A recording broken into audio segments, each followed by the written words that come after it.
আজকে আপনাদেরকে জানাবো মহানবী সাল্লাল্লাহু আলাইহি ওয়াসাল্লামের কিছু মুজিজা সম্পর্কে।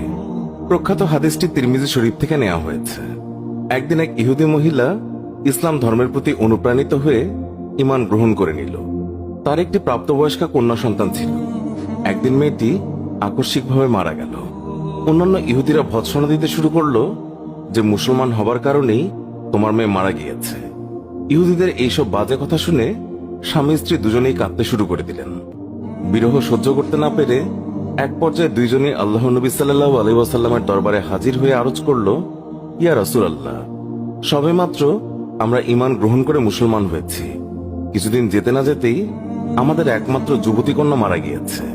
আমরা তাকে ইসলামী তরিকায় দাফনও করেছি। আমরা ঈমান গ্রহণ করার পরপরই আমাদের কন্যা মারা যাওয়াতে আমাদেরকে গোত্রীয় লোকেরা ভৎসনা দিচ্ছে। তারা বলছে ঈমান আনার কারণেই সে মারা গিয়েছে। নবী করিম সাল্লাল্লাহু আলাইহি ওয়াসাল্লাম তাদের বিবরণ শুনে বললেন, তোমরা আমাকে তার কবরের পাশে নিয়ে চলো।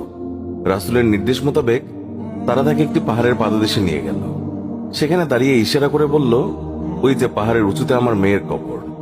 এরপর নবী করিম সাল্লাল্লাহু আলাইহি ওয়াসাল্লাম নিচে দাঁড়িয়ে বললেন, হে আল্লাহর বান্দা, নবী করিম সাল্লাল্লাহু আলাইহি ওয়াসাল্লাম ডাকছে, তুমি বেরিয়ে এসো। নবীজির এই কথা শুনে সাথে সাথে কবর চিরে মেয়েটি বেরিয়ে এলো এবং ছুটে গিয়ে মা বাবার সঙ্গে সাক্ষাৎ করল। নবী করিম সাল্লাল্লাহু আলাইহি ওয়াসাল্লাম কবর থেকে বেরিয়ে আসা মেয়েটিকে বললেন, বলো, তুমি যেখানে ছিলে সেখানে যেতে চাও নাকি মা বাবার সঙ্গেই থাকতে চাও?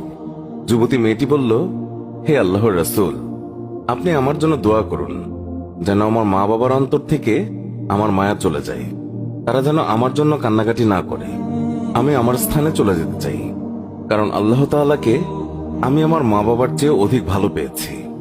হে আল্লাহ, আপনি আমাদের সবার গুনাহ ক্ষমা করে দিন, আমিন। কবর হলো আখিরাতের প্রথম ঘাঁটি। হাদিসে আছে, হযরত উসমান রাদিয়াল্লাহু তাআলা আনহু তিনি যখন কোনো কবরের পাশে দাঁড়াতেন তখন এমন ভাবে কাঁদতেন যে নিজের দাড়ি মুবারক ভিজে যেত। তাই একবার তাকে জিজ্ঞাসা করা হলো, আপনি জান্নাত এবং জাহান্নাম স্মরণ করে এত কাঁদেন কেন? যতটুকু কাঁদেন কবর দেখে, এর কারণ কি? তিনি বললেন, রাসূলুল্লাহ সাল্লাল্লাহু আলাইহি ওয়াসাল্লাম বলেছেন, কবর হচ্ছে আখিরাতের প্রথম ঘাঁটি। এখানে যদি কেউ রক্ষা পেয়ে যায় তাহলে পরবর্তী সব ঘাঁটি তার জন্য সহজ হয়ে যাবে, আর এখানে যদি কেউ রক্ষা না পায় তাহলে পরবর্তী সব ঘাঁটি তার জন্য খুব কঠিন হবে।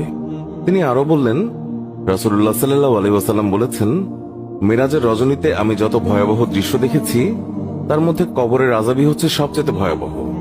তিরমিজি, হাদিস নাম্বার 2308। কবরের আযাব সম্পর্কে অসংখ্য অগণিত আয়াত এবং হাদিস রয়েছে, যা থেকে স্পষ্ট বোঝা যায়